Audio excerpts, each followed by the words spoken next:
नमस्कार छात्रों। आज हम पढ़ने जा रहे हैं हिंदी सुलभ भारतीय 8वीं कक्षा मेरे रजा साहब का स्वाध्याय।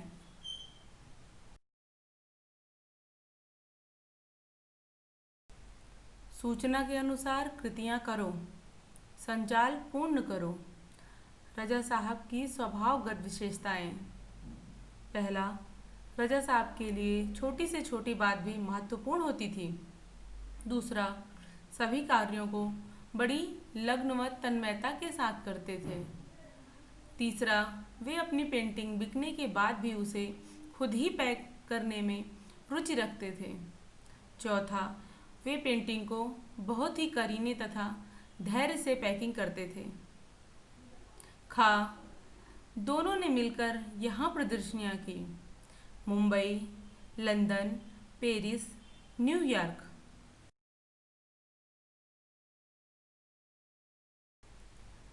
तीसरा है, सूची तैयार करो। पाठ में आए विविध देशों के नाम: लंदन, न्यूयॉर्क। अगला है, पाठ में उल्लिखित भाषाएं: हिंदी, अंग्रेजी, उर्दू, फ्रेंच।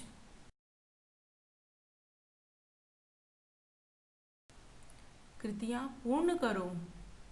खाने की इन चीज़ों में रजा साहब की जान अटकी रहती थी: दाल, चावल, रोटी और आलू की सब्ज़ी। पांचवा है, रजा साहब के स्टूडियो में सब एक साथ रहता था। पहला, क्रॉस। दूसरा, बाइबल। तीसरा, कुरान। चौथा, गीता। पांचवा, गणेश जी की मूर्ति। छठा, उनकी माँ की एक फ़ोटो। सातवां, गांधी जी की आत्मकथा। और आठवां, मोगरे की कुछ सूखी मालाएं।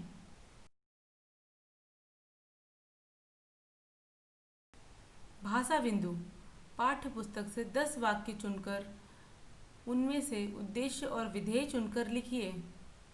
उद्देश्य और विधेय: मैं दिल्ली पहुंच चुकी थी। मैं उद्देश्य, दिल्ली पहुंच चुकी थी। विधेय, वह अस्पताल में सोने की तरह लेटे हुए थे। वह अस्पताल, उद्देश्य, में सोने की तरह लेटे हुए थे। विधेय, मैंने उनके हाथों को छुआ। मैंने, उद्देश्य, उनके हाथों को छुआ। विधेय, रजा साहब अपने धर्म के साथ साथ उतने ही हिंदू और ईसाई भी थे। रजा साहब, उद्देश्य, अपने धर्म के साथ साथ उतने ही हिंदू और ईसाई भी थे। ये विधेय है। वे तुरंत खड़े हो गए। वे, उद्देश्य, तुरंत खड़े हो गए। विधेय, मैं सोच में पड़ गई। मैं, उद्देश्य, सोच में पड़ गई। विधेय, मेरी बेटी हेलेना। मेरी बेटी हेलेना, उद्देश्य, बहुत खूबसूरत हिंदी बोलती थी। विधेय, मैं कलाकार हूँ। मैं, उद्देश्य, कलाकार हूँ। विधेय, लड़की, लड़की ससुराल जा रही है। लड़की, उद्देश्य, ससुराल जा रही है। विधेय,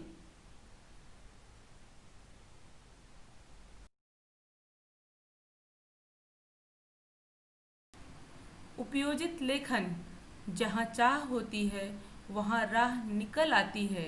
इस सुवचन पर आधारित 80 से 100 शब्द तक कहानी लिखिए। जब हम सच्चे मन से मेहनत से अपने लक्ष्य को पूरा करने का सोच लेते हैं तो राह स्वयं निकल आती है। जब हम आगे बढ़ते हैं तो हमारे रास्ते में बहुत मुश्किलें आती हैं, लेकिन हमें मंजिल के रास्ते मिलते जाते हैं। हमें हिम्मत और विश्वास के साथ आगे बढ़ना होता है। इसके लिए लक्ष्य को चुनना हमारे हाथ में होता है। हमें क्या चाहिए और हमें क्या करना है, मेहनत करके हम सफलता पा ही लेते हैं।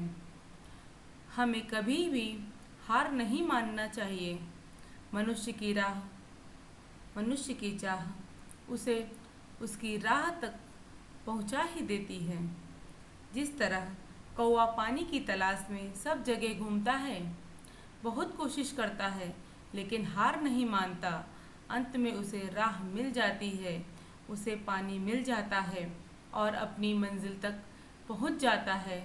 वह हर जगह घूमता है, बहुत कोशिश करता है लेकिन हार नहीं मानता है। अंत में उसे राह मिल जाती है, उसे पानी मिल जाता है और वह अपनी मंजिल तक पहुंच ही जाता है।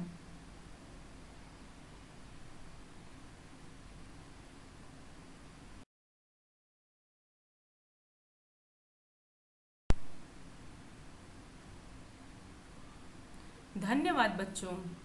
अगर यह मेरा वीडियो आपको पसंद आया है तो इसे लाइक, शेयर और सब्सक्राइब करना ना भूलें। धन्यवाद।